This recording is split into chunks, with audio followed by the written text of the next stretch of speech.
brought you by Silver Pumps and Motors. Top quality और consistent performance के लिए सिर्फ सिल्वर पंप्स नाम याद रखना। ఒకే ఒక్క లేఖ తెలంగాణ రాజకీయాల్లో ఇటీవల కలకలం రేపింది. మంత్రి సీతక్కతో పాటు కాంగ్రెస్ ప్రభుత్వాన్ని కూడా ఇరుకున పెట్టింది. అయితే ఆ లేఖ ఫేక్ అని తాజాగా ఖండన ప్రకటన రిలీజ్ చేసింది మావోయిస్టు పార్టీ. మరి ఆ లేఖ చుట్టూ తిరిగిన రాజకీయ సంగతి ఏంటి? సీతక్కపై ఆ ఆరోపణలకు కారణం ఏంటి? మంత్రి సీతక్కపై మావోయిస్టుల పేరుతో విడుదలైన లేఖ ఇటీవల తెలంగాణలో తీవ్ర ప్రకంపనలు సృష్టించింది. సీతక్క నియోజకవర్గం ములుగు జిల్లాలో అటవీశాఖ అధికారులు, పోలీసులు ఆదివాసులను తీవ్ర ఇబ్బందులకు గురిచేస్తుంటే సీతక్కకు కనబడడం లేదా అని ఆ లేఖలో ప్రశ్నించారు. ఆదివాసీలను కేసులు, అరెస్టులతో భయపెడుతుంటే సీతక్క పట్టించుకోవడం లేదంటూ మావోయిస్టు తెలంగాణ రాష్ట్ర అధికార ప్రతినిధి జగన్ పేరుతో విడుదలైన ఆ లేఖలో నిలదీశారు. ఈ లేఖపై అప్పుడే స్పందించిన సీతక్క అందులో వాడిన భాషపై అభ్యంతరం వ్యక్తం చేశారు. కొంతమంది ఆ లేఖను ఇష్టానుసారంగా ఒక ఆడ మనిషిని కూడా చూడకుండా ఒక పేపర్ వాళ్ళు అయితే సిగ్గులేదా అది ఇది అని అన్నారని వార్నింగ్ ఇచ్చిరని.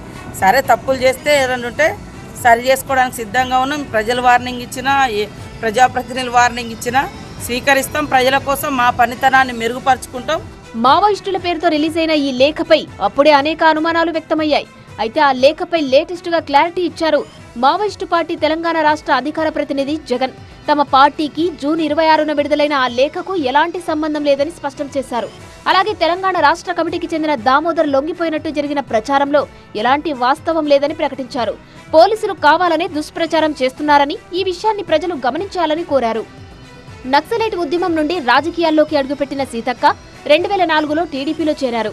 3 సార్లు ఎమ్మెల్యేగా గెలిచి ప్రస్తుతం రేవంత్ రెడ్డి కేబినెట్లో పంచాయతీరాజ్, గ్రామీణాభివృద్ధి, మహిళా, శిశు సంక్షేమ శాఖల మంత్రిగా పనిచేస్తున్నారు. అయితే ఈ క్రమంలో ఇందిరమ్మ ఇండ్ల కేటాయింపుతో పాటు ఇసుక దందా ఆరోపణలు సీతక్కపై వెల్లువెత్తాయి. కాంగ్రెస్ పార్టీ నేత రావి శ్రీనివాస్ కూడా మంత్రి సీతక్కపై ఆరోపణలు గుప్పించారు. ఈ నేపథ్యంలో మావోయిస్టుల పేరుతో వెలువడ్డ లేఖ తెలంగాణ రాజకీయాల్లో కలకలం రేపింది. అయితే ఇప్పుడు ఆ లేఖ ఫేక్ అని తేలింది. మరి ఆ లేఖ రాసిందెవరు? కావాలని ఎవరు సర్క్యులేట్ చేశారు? ఇందులో రాజకీయ కోణం ఉందా? ఇవే అంశాలపై ఆరా తీస్తున్నారు పోలీసులు.